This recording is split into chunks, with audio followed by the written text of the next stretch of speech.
25,000 feet in the air, silently lurking in the clouds, aloft 24 hours without rest, a half-ton predator hunts.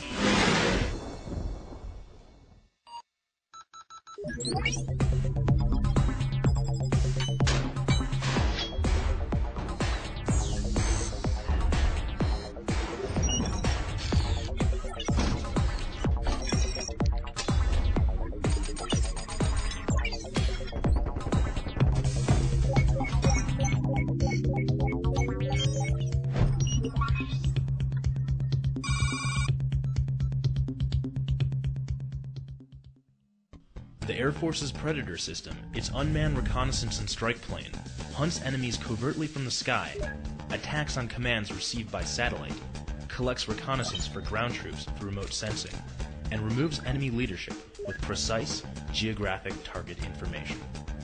All this with revolutionary advances in geospatial technology and a $3.8 million price tag. My name is Captain Catherine Platt, and I'm a Predator sensor operator.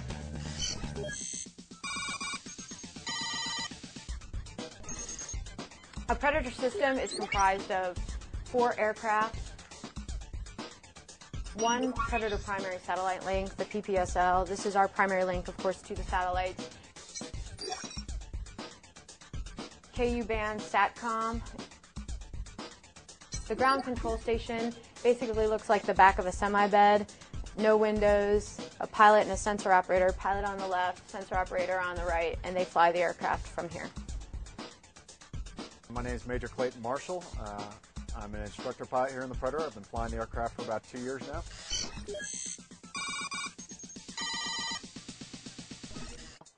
And prior to this, I used to fly F-16s. There are lots of Predators flying over Fallujah during the battle last fall, in which case we were providing eyes from the sky for the troops on the ground, keeping them aware of threats that may be sneaking up behind them, that sort of thing. We can fly the Predator via a primary Predator satellite link, PPSL, and it looks like a bird dish, and it's the satellite that controls the aircraft. It takes the information from the ground control station, sends it up through the PPSL to a satellite that then translates the command to the aircraft. There's a dish in the aircraft that receives that command. That's the process that takes about 2 seconds. You just have to get used to the feel and anticipate that delay. And if you get really good doing that, then it's seamless and you can really operate the camera effectively. And when you think of the fact that this information is traveling thousands and thousands of miles, 2 seconds is really nothing. There's a little disassociation, but once you get inside the trailer, you're pretty much immersed in the world over there for a couple hours at a time at least. And then when you step out, you go back home to your family and live like anyone else. We have basically what is a snowmobile motor that runs on a basic gasoline, but we have incredible endurance. We can stay up for 20 hours plus.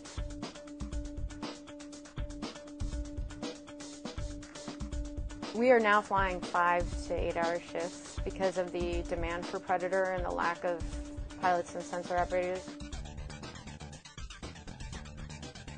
Sensor operators responsible for the target prosecution, and they're responsible for operating the payload on the Predator. The multispectral targeting sensor, or MTS ball, is our primary payload on the Predator. We have the ability to use an IR camera, infrared camera, day TV camera, which is NEO camera, and get full motion video from that. So it's just like you got your own video camera and you're staring at the ground. We also have a laser range designator, and we use that to guide in laser-guided bombs. And we have a laser target marker. It's basically an IR strobe that we can point at a target, so someone on night vision goggles, another aircraft, or a pilot on night vision goggles can see that target. So we have a lot of different options. This is a look at the AGM-114 Hellfire missile. It's about a 100-pound missile, so it's not very heavy, but it's good enough if we see a truck or an HVT, a high-value target that we need to prosecute immediately, that we would be able to at least scare them a lot. It's a precision asset, and it's very, very accurate. This is our Predator operations cell, and from here we are able to view the feed from the Predator that's currently airborne. So the feed pumps into here, and we inside here are comprised of intelligence analysts, weather, and we provide information to the crews to build situational awareness for their missions, but we are also able to analyze the targets that they're seeing, do some sort of intelligence analysis real time. I can tell that he's in his infrared camera and white hot, which means anything that's hot is showing white versus showing black. This is all of our aircraft positional information, so I know, again, exactly where the aircraft is in space. And that's based on an INS in the aircraft, which is a navigation system, and then GPS. So we have GPS satellites as well that allow us to navigate. You have coordinates, the target position coordinates, the bearing of the target, the range to the target. He is locked up on a tank right now. I can tell he's got these 4 little squares, mean that he has a track established. And establishing a track allows us to just stabilize the ball on that one target. And at this point I could ask him to zoom in to try to see if he can ID it. If this were a Hellfire run, he would place his crosshairs over the target and squeeze the laser, and the Hellfire will hit where his crosshairs are. A typical day would be you come in for your briefing, you get your briefing from intelligence, figure out what your mission's going to be, and then you go inside the ground control station, and you're usually going to be in the ground control station for about 3 to 4 hours on your mission. Well, the biggest noticeable difference is your lack of sensory input.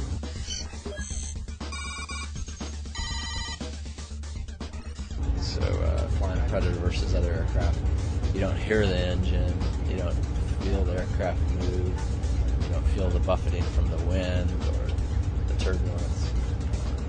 You don't feel when the aircraft rolls into a turn or climbs or descends. This is the nose camera on the aircraft, which is at the very front, and it's always focused straight ahead.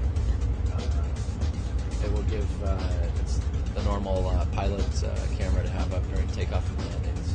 This is the IR sensor, and basically it takes the heat sources on the ground and puts them in a picture the camera can understand.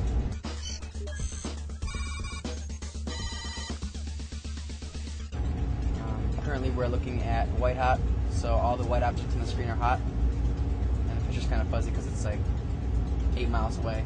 And we also have a day TV camera, which is basically like a normal camera. You have a targeting box up here, and I can select targeting mode and click anywhere in this map, and it'll put the sensor where that targeting box goes. So say I want to look at North Las Vegas, I can just click the targeting mode up there, and then put me right in Las Vegas. Say you knew where the stratosphere was located by geographic coordinates, you can put them into this box up here, and it would point directly to where the stratosphere is. The resources you have available to you are so much better. I can go on the internet right here. I can bring up the latest weather satellite picture, things you never dreamed of being able to do in an aircraft. 10 years ago or so, pretty much pilots in their airplanes were flying around. They just had a map in their hand, had their course basically plotted on the map, just old pencil and ink to figure out where they're going to go. These days in the Predator, you've got a map on the screen there that shows your position, and on that map you can zoom in and zoom out to any level of detail you want, including satellite imagery. And in addition, you can put your cursor on the map, and anywhere you put it, the digital terrain elevation data tells you the elevation of the terrain around there, which is actually very handy when you're trying to pick out a target on the ground. I'd say the thing I enjoy most about the job is knowing what's going to be in the paper the next day, and when I read about it, knowing that I was involved. When we do the operational missions, getting to actually help somebody on the ground with all the resources and technology that we have, it's very exciting to be a part of. I guess the most rewarding is when I was able to assist with actually employing Hellfire weapons.